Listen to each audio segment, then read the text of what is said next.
Welcome. I'm Elizabeth Cousins, President and CEO of the United Nations Foundation. Thank you so much for joining us today.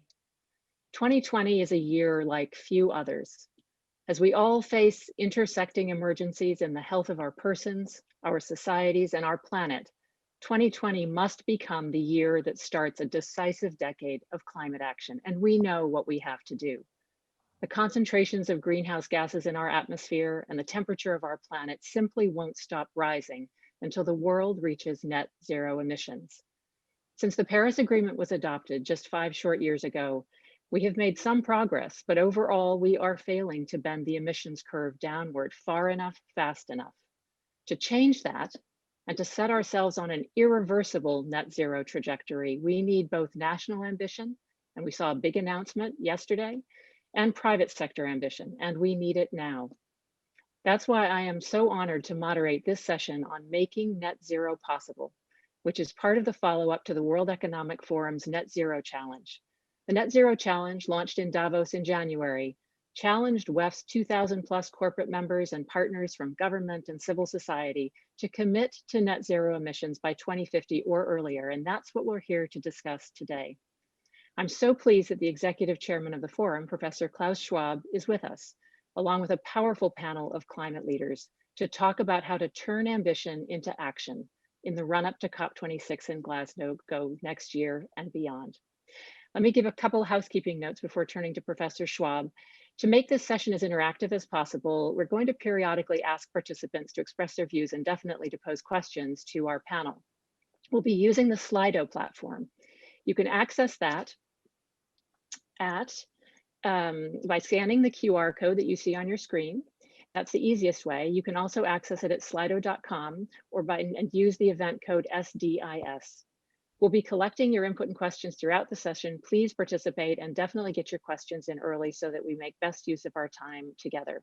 So to get that started, please go to Slido now and share your answer to the following question. In one word, what does climate ambition mean to you? Again, in one word, what does climate ambition mean to you? And we'll share the results in a word cloud shortly. Well, I'd now like to begin by asking Professor Schwab a question. Professor Schwab, at this year's annual meeting in Davos, together with the CEOs of Bank of America and Royal DSM, you issued the Net Zero Challenge. You invited all Davos participants to set a target to achieve net zero emissions by 2050 or earlier. Tell us about the progress so far, how we can maximize its impact ahead of COP26, and just what this challenge really means to all of us. Over to you, Professor. Thank you very much, Elizabeth, and thanks to the leaders, the CEOs, the climate leaders, including Jasper Brodin, CEO of Inca Group, and Mark Schneider, CEO of Nestle, as well as the other panelists joining us for this so important session this evening. 2020 is a critical year for climate change action. The COVID pandemic has created a new context and a new reality, presenting us both with opportunities and risks. The opportunity for a great reset and rebuilding more resilient and climate-smart societies, but also the risk of a great lock-in of climate tipping points. This is really a decisive decade for the future of us, for the future of our children and grandchildren. We need to raise ambition, and we need to translate the ambition into action. At the World Economic Forum, we call this the 3 A's: ambition, setting ambitious targets and commitments; action, implementing concrete and measurable net zero pathways; and alignment, working towards a climate-aligned economy and society. We have mobilized 2 key alliances to step up ambition on climate. Our CEO Climate Leaders Alliance with 82 companies and the International Business Council with 122 companies. We feel a strong signal of commitment and ambition from those communities and the CEOs who lead those communities. despite the negative or dire economic consequences brought by COVID, many companies, such as those represented by the Alliance of CEO Climate Leaders, are responding with ambitious commitments, such as stepping up on disclosure of emissions, adopting targets for scope reductions, and taking the Net Zero Challenge pledge. These are definitively steps in the right direction. We must keep the momentum and translate ambition into action. For this, we need to understand what it means in concrete terms to take on and deliver a net zero commitment by focusing on the practicalities of implementation. That is why the Forum launched the Mission Possible platform together with UN, the Energy Transitions Commission, and many other organizations and partner governments.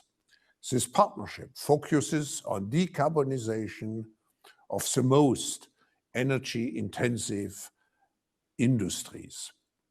When they got the message, we will remove 30% of global emissions. We need your help in this work. No single organization can tackle the challenge of climate change alone. The Forum is committed to developing the public and private collaborations that will be critical to stewardship of our global commons to drive cohesive, sustainable, resilient economic and social systems. We need a great reset that will help us build the net zero economy that is the key for our sustainable future. This requires that we play our part in working with our partners to translate ambitions into action. I'm therefore looking forward to the discussion, and I'm sure that this session will be again a major step towards a climate neutral future. Thank you. Thank you very much, Professor Schwab. I think we all need to heed your call to play our part because, as you say, this is bigger than all of us. And thank you for your personal leadership on climate as well. Let's take a quick look at Slido and see how people have answered the question. I think we have a screen to share.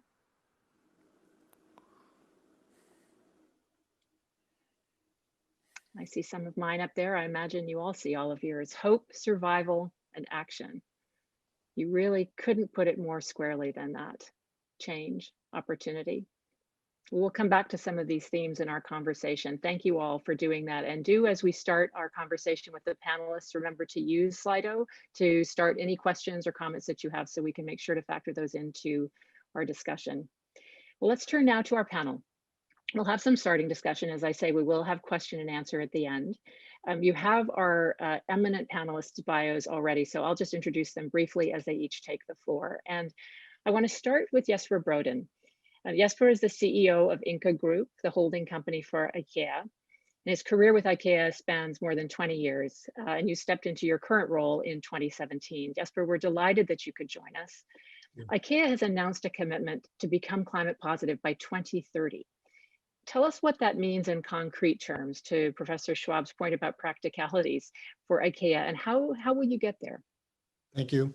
It means a lot of hard work, I can tell you. But let me start by thanking you for the opportunity, and also to thank you, Professor Schwab, for your leadership to bring us together, to inspire us with this powerful but also simple message, calling on us to take our responsibility.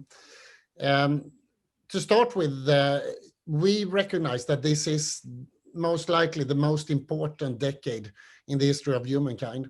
And as such, we need indeed to take a leap of faith and make sure that we step into the arena where we take our responsibility. But for us, there is also, and I think for everybody who steps into this, there is also a matter of practicalities, about planning, about engineering solutions. We have committed ourselves to the Paris Agreement and to the 1.5 Celsius degree target. And I think that is the starting point. It has to start with the commitment. But of course, nothing will change only by a commitment. So after that, we need to put our heads together to make a plan. We believe that the plan, as we are leading it now, is of course important to be owned by us as a company and as a corporation, but it also needs scrutiny. Why we are advocates for example, the science-based target initiatives and other ways of providing us with enough proof points that we are actually onto the right targets and that we are moving in the right direction. To the question on why, we can see three reasons, and we believe that they are each one important enough for us. To start with, it is 2020 with the facts that we have at the table today. We think it's not basically okay for us to hand over to the next generation of leaders. We need to address the situation now. We need to put action in place that can deliver in the decade to come. Secondly, and this is incredibly important, people are expecting us to take actions and take leadership. We have latest research showing basically a hockey stick in both worrying and concerns from people, from our consumers, our coworkers, but also that people are starting to see how they can play a role in this by their choices as consumers. Third, which I think is talked too little about, is this is not and shouldn't be seen as a sacrifice. There are important and difficult decisions that needs to be taken, timing of investments, etc. But this is the new business model of the world. Why we should never fall for the trap of seeing this sustainability as something against our business, but see it the opposite way around, and then help each other to overcome the myths of doing that.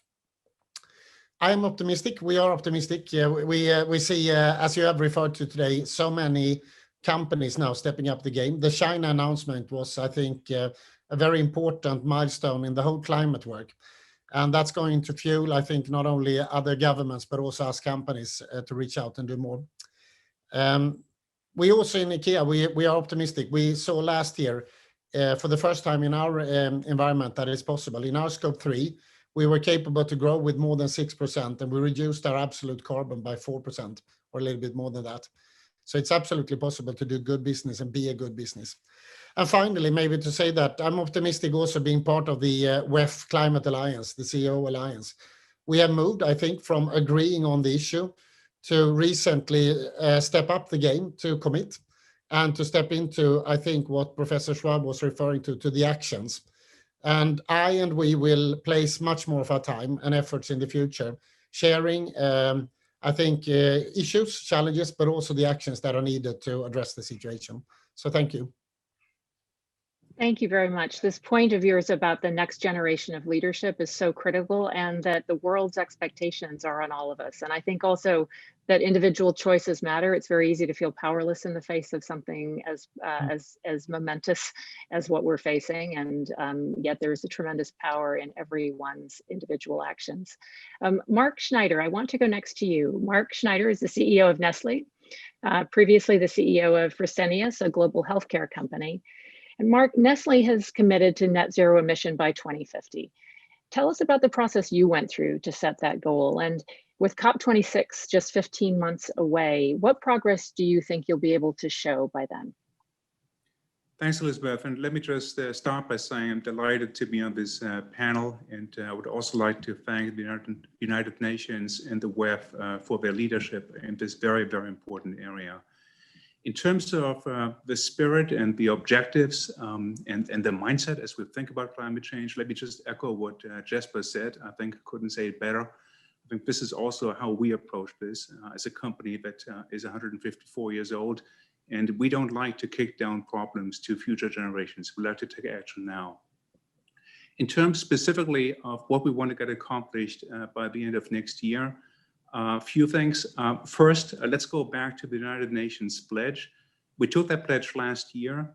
The United Nations asked that there is a 2-year window in which you then offer a specific time-bound plan. As you can imagine, on any 30-year commitment, if you don't offer a specific time-bound plan with specific milestones, there's no credibility. We said from the onset that we do not want to take the full 2 years. We'd rather be out next by the end of this year with a specific plan, because my experience in business is when you have 2 years, your plan doesn't get better in the second year. So you might as well lock it down now and then get going and align everyone inside the organization, outside of the organization, and focus on action, which I think is the key word. So that's one key deliverable that we hope to have out there by the end of this year. And it's important there to have a nice set of ambition, specific metrics, but also a certain sense of realism of some of the open questions that need to be solved over that 30-year time span. Second thing, specifically here for Nestle and for all companies that deal with agricultural products, the single biggest thing short-term that we can do to help the climate situation is to stop deforestation in our supply chains.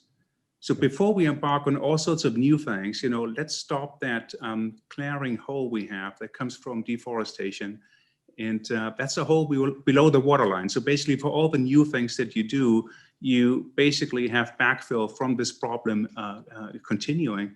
And this is where no one has yet gone to 100% to our knowledge. We expect to be at about 90% at the end of this year, but 90% is not good enough. I think there's going to be tremendous motivation, energy coming from getting as close as possible to 100%. It's not easy because as you approach the last 10%, you're also getting into a lot of interesting trade-offs between avoiding deforestation on the one hand, but also assuring rural livelihoods in very poor areas of the world on the other hand. But we hope to make more specific progress in 2021, and then also hope to be able to lock in on a specific end date when we expect to be at 100% somewhere in the early 20s and have that in sight by the time COP26 takes place. And then the third one, let me point you to a thought process that happened with us since we took the pledge. The pledge is super important and everyone has to clean up their operations and their supply chains. But over and above that, I think we're running out of time. And if you want to really unleash some energy and motivation and sort of put the tiger in the tank, so to speak, it's important to also consider high quality offsets that are related to your operations. So those are key words, high quality, because you wouldn't want to engage in some dodgy schemes. And they should be related to your operation. So it should not be totally removed from what you're doing. But it gives you so much more latitude to move something quickly in a short period of time. Because sometimes if you only focus on your own supply chain and your own operations, you do run into time delays that are unavoidable. And so we have made some pledges. Nespresso, through the use of high quality offsets, expects to be carbon neutral by 2022. Some of our high quality, high premium water brands such as Perrier and San Pellegrino and Aquapana also expect to be carbon neutral by 2022. And I think until the time that COP26 takes place, we expect to identify more brands where we can accomplish this through a combination of what we do inside our operations, inside our supply chain, but then also through the use of high quality offsets. With that, back to you. Thank you so much. And I really appreciate your starting point about credibility and that turns not just on having metrics and being serious about milestones and timeframes, but also about being candid about trade-offs and having realistic conversations about what those are and really trying to struggle through them together. I now have the pleasure to turn to Lisa Jackson. Lisa, it's wonderful to see you. Lisa is Apple's Vice President of Environment, Policy, and Social Initiatives. Previously, she served as the US Environmental Protection Agency Administrator during President Obama's first term. Lisa, Apple has set an ambitious goal of being 100% carbon neutral in its supply chain and products by 2030. What is the biggest challenge you face in decarbonizing your supply chains, and how are you going to measure progress? It's great to see you as well, Elizabeth. Thanks so much for having me, to you and to Professor Schwab and WEF. And greetings to my fellow panelists. Challenges abound when we take on big ambitions, as the leaders here have so aptly stated before me. But I think they're the kind of challenges that certainly Apple has a history of meeting.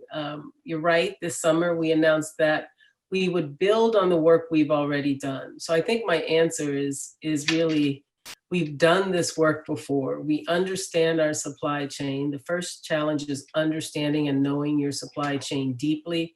something I think speaks to the credibility that Mark just mentioned. We've been working in clean energy since 2009 or so, first for our own facilities, for our data centers, a tough technical challenge, and then we moved to our supply chain. To be 2030 carbon neutral for Apple means our entire supply chain has to have net zero emissions. And we intend to do that with 75% of those reductions coming through conversion of dirty energy to clean energy. So agreed that there are times we need removal. We're using nature-based removal. Agree that's an incredibly important investment for the planet right now. But we're also very focused on that transition. We've already helped 70 of our suppliers make the transition. By 2030, we have to move our entire supply chain. That means we have to understand the energy they use, measure it, monitor it, and then help them along the transition, which interestingly enough is not always about money, because clean energy is actually cheaper and can be a great investment for these companies. It's about the know-how, which investments make sense, which ones will actually lead to the kinds of clean energy that can offset or replace the emissions they would otherwise have. Once all of the supplier projects we already have are completed, we're talking about over 14.3 million metric tons of CO2 coming off of our carbon footprint. It's like taking 3 million cars off the road. And then we still have more to do. So we're very much invested in that through our green bonds, through our US-China Green Fund, which will invest $100 million in accelerated energy projects over the next years, with our energy efficiency programs, our water efficiency programs. But basically it means the kind of work with our supply chains and with our customers, because we also look at the energy that hopefully you use as a customer when you charge your device. So it means deep work along with governments and utilities around the world in order to really hasten the transition that we need for our business, and hopefully that ripples out around the world to our customers and the communities where they live and work. Thank you very much, Lisa. And I love how all of these interventions have just been so relentlessly practical and ambitious at the same time. Really appreciate that. I'm now delighted to introduce Christiana Figueres, who needs no introduction in this room. Christiana is most recently the founding partner of Global Optimism, and she was, of course, the executive secretary of the UN Framework Convention on Climate Change and led the global negotiations that culminated in the Paris Agreement that is our touch point on all things climate related. Christiana, you have spent a lot of time thinking about pathways and momentum. And in the lead up to COP26, as we think about the year ahead, what in your view is the most important thing that the private and public sectors need to do together to put the world on an irreversible path to net zero? Oh, well, thanks, Elizabeth. Thank you for inviting me to join this conversation, and wonderful to see so many friends here together. Well, the one thing that everyone needs to do is to work together and not to assume that the responsibility can be exported either from the corporate sector to government sector or the other way around. Now, admittedly, the geopolitics right now is not helping us, at least in one country, but we see that there is incredible leadership, even at the government level, in some other countries, and Elizabeth has already talked about the very remarkable announcement from President Xi Jinping yesterday.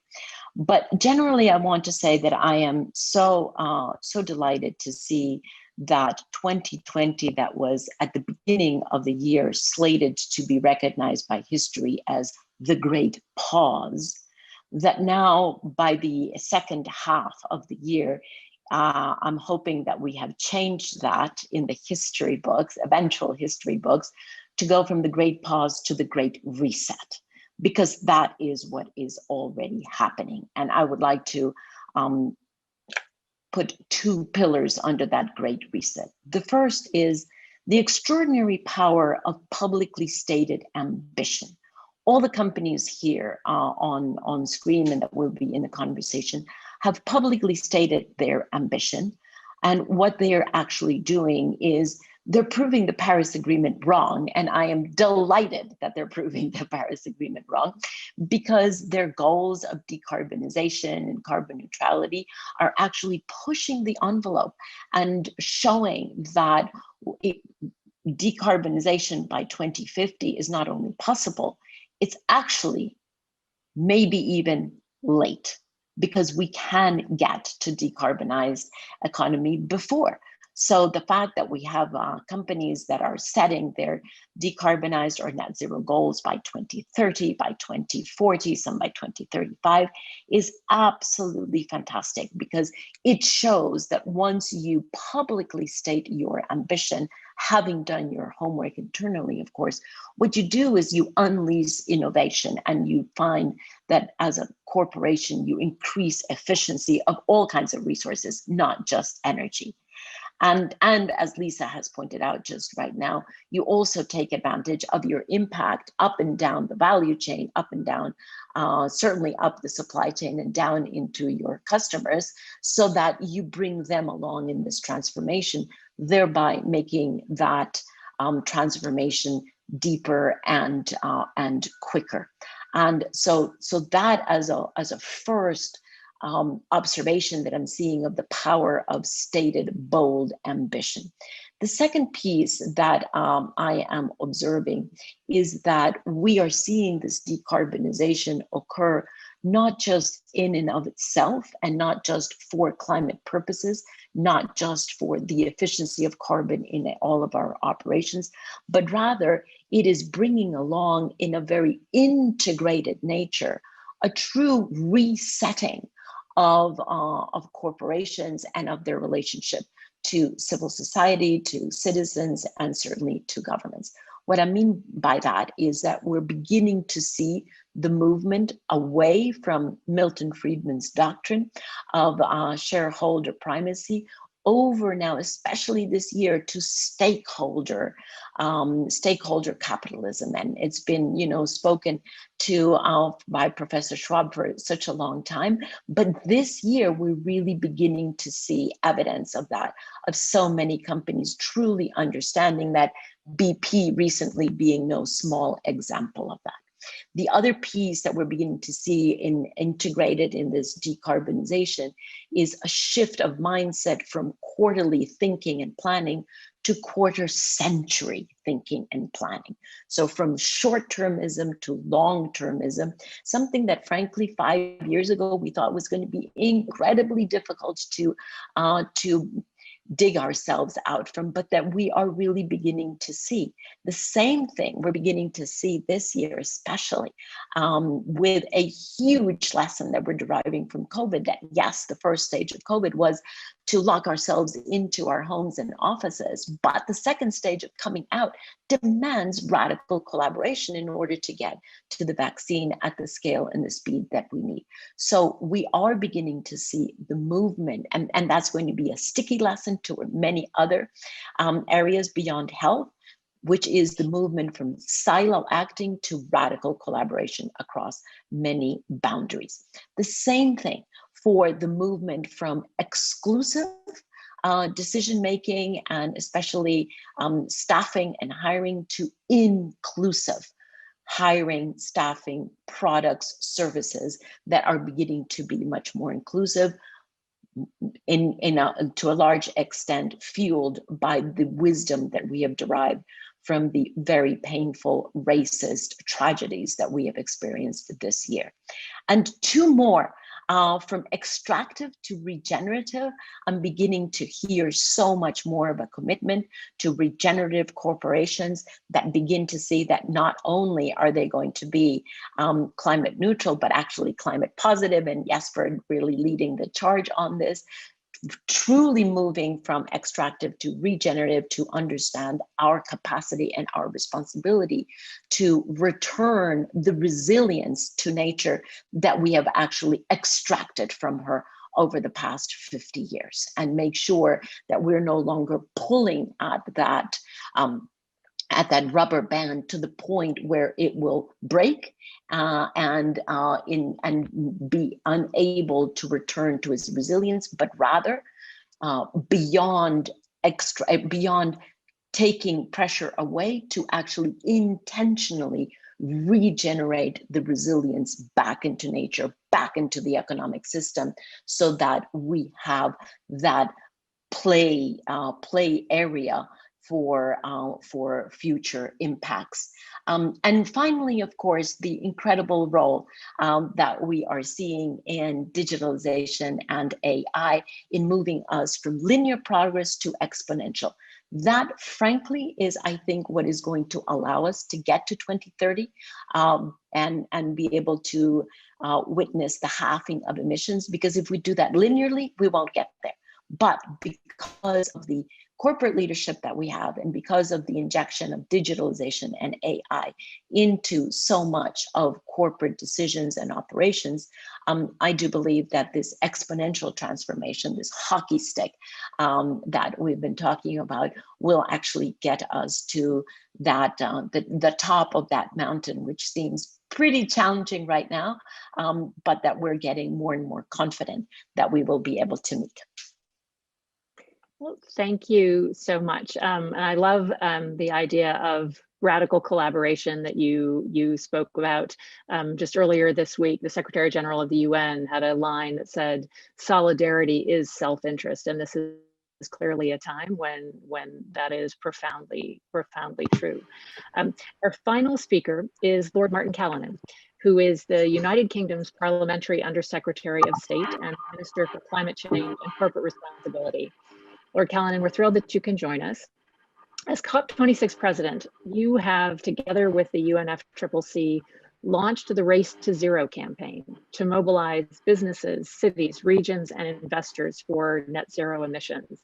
And all of our eyes are obviously focused on Glasgow with just over a year left. Can you tell us about your vision for COP26? What are you going to count as success, and what do you need, especially from the private sector, to be able to get there?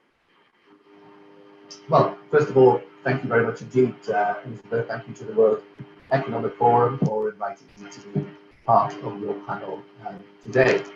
On your question about the UK's vision for COP26, firstly, we need to make progress on the Paris Agreement objectives to chart a pathway to well below 2 degrees and aim for 1.5 degrees.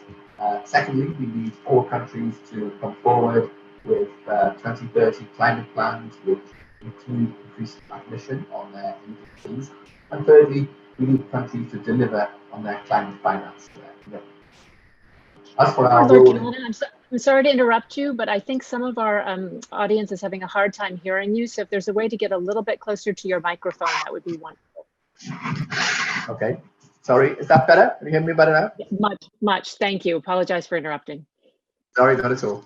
As for our role in the presidency, we will provide direction to maintain momentum in the multilateral process. We will bring parties together to deliver on all of the legal mandates and to reach a negotiated outcome that accelerates climate action and finalizes the Paris rulebook.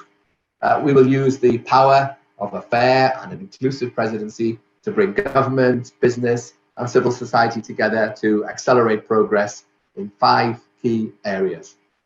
Adaptation and resilience, ensuring that communities and countries can adapt to the worst effects of climate change by stepping up access to funding and expertise for resilience and adaptation.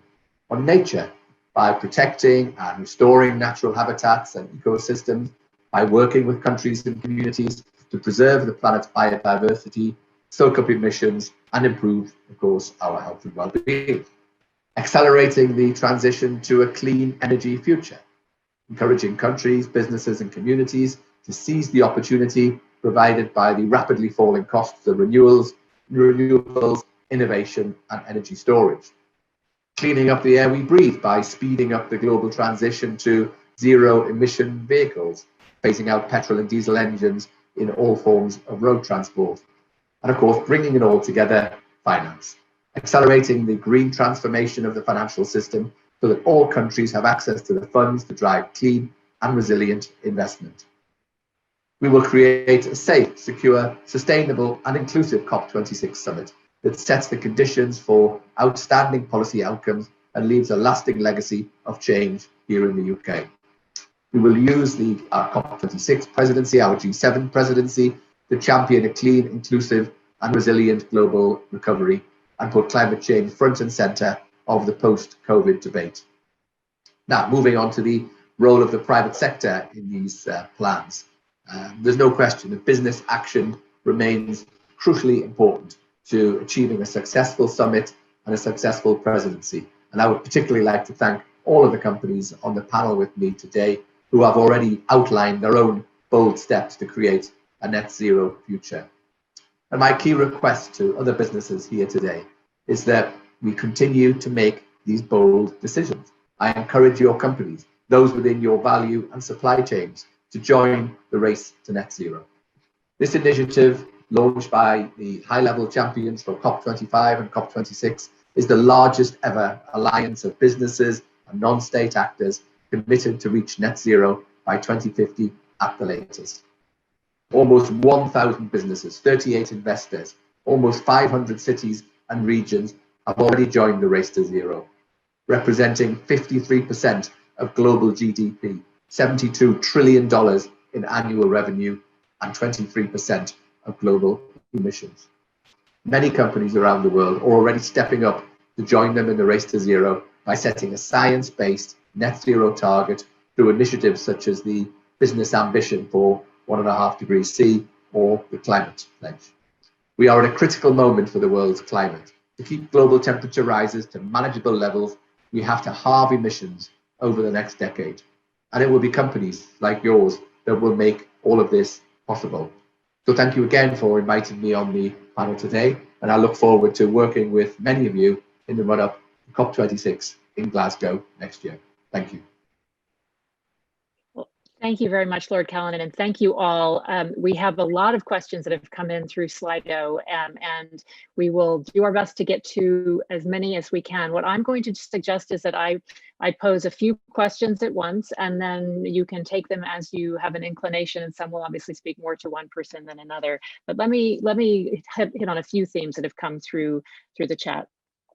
The first is about citizens and how citizens can put positive pressure on governments and companies to change. You obviously, all of you from public to private sector, are already leading this sort of change, but where do you see the most important levers for citizens and the actions they can take to push to give you the encouragement and encourage others to follow your lead?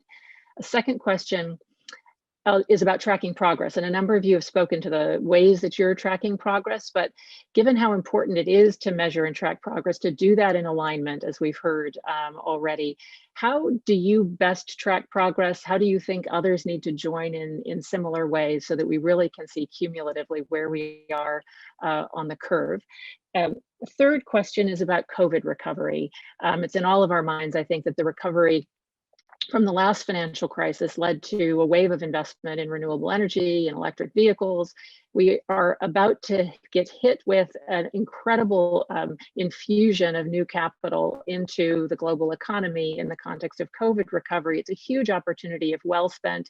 It's actually a terrible risk if misspent in the climate context. So how do you think about that challenge, and what would you most want to put on on everybody's agenda? And last, everybody in the chat room is interested in your perspectives on the China announcement, if you care to share something about that as well. So I'm going to open the floor to you all and see who might like to go first. And if no one steps up, I'll start calling on folks.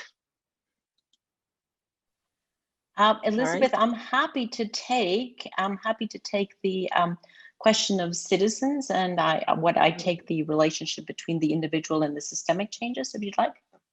Perfect. That's okay. Great. So I think that the question poses or puts its finger right in a very, very important point, which is, of course, we need to see systemic changes, because the scale and the speed of the change that we need can only be done if we also have systemic changes. But is there a role for the individual to help to spur those changes? Absolutely. And in my mind, I don't actually see this as an individual versus systemic. I see it actually as a running the gamut, as a spectrum that goes all the way from the individual behavior and individual decisions to the systemic. And let me say what I mean by that. all of us individuals can make a difference on climate by the choices that we make on how we eat, what we eat, how we transport ourselves, how we dress, where our savings are, and certainly how we vote, just to give you a small list of things that, that we can all do. And by doing that as individuals, collectively, obviously not one individual, but if there are enough of us around the world taking those decisions in the right direction toward net zero, then collectively we send very, very strong market signals to those companies, especially consumer-facing companies, because we send the signals that say, we want the products and services that are actually decarbonizing or decarbonized. That is what we want. And therefore, demand can determine supply. Demand from customers, from citizens, from clients can determine what companies are doing, because the companies, and many of the companies here on this conversation, are actually anticipating a much higher expectation of responsibility down the line than they are getting right now. And we are walking that path. So the combination between what individuals we do as individuals and what corporates and governments can do systemically is actually very, very linked. And my final word to that is that we should remember always that those that are at the top of the power, CEOs or heads of state or governors of states or mayors of cities, they are also individuals and they take decisions. And in as much as they as individuals and as single people understand what their responsibility is, they will align the space that is under their influence, the jurisdiction over which they have responsibility. My best example there is the number of CEOs that I have spoken to, some on this call, but many outside of this call, who tell me, I'm doing this because of my children, because my children ask me when I come home, what are you doing for my future? Are you stealing my future or are you building my future? And that goes all the way, the gamut, from CEOs, from renewable energy companies, all the way to oil and gas and everything in between. So let us not think of individuals and corporate and government as completely siloed from each other, but rather as extensions of the same line of progress that we can move forward. Wonderful. Thank you, Christiana. I think Jesper, you just volunteered to take on the question about COVID recovery. We are, I fear, running short on time. So if I can ask everybody to make their interventions economical, and then Jesper, over to you. Thank you. I must say I agree to what Christiana says also. I think people can vote with the wallet, and that's going to be so important. And to the citizen part, I think it's also so important that we don't leave people behind, because then the whole change will backfire. But to the COVID, it's just a personal reflection. I think I believe the calamities of COVID has made us more human, and it's made us stop, reflect, and I think has driven quality into decisions into this process. But I also think there is an opportunity now, looking from a pure financial perspective. The year we're in, I assume for most businesses, is going to be a strange year in the P&L anyways. So it's a fantastic year, I think, to take courageous decisions and to make proposals for long-term investments. So I would strongly encourage everyone on this call to reflect on what are the decisions that could fit into this year and not postpone it to the next year. I stop there. Thank you so much. Mark, do you have thoughts? Turn to you. I think you're on mute, Mark.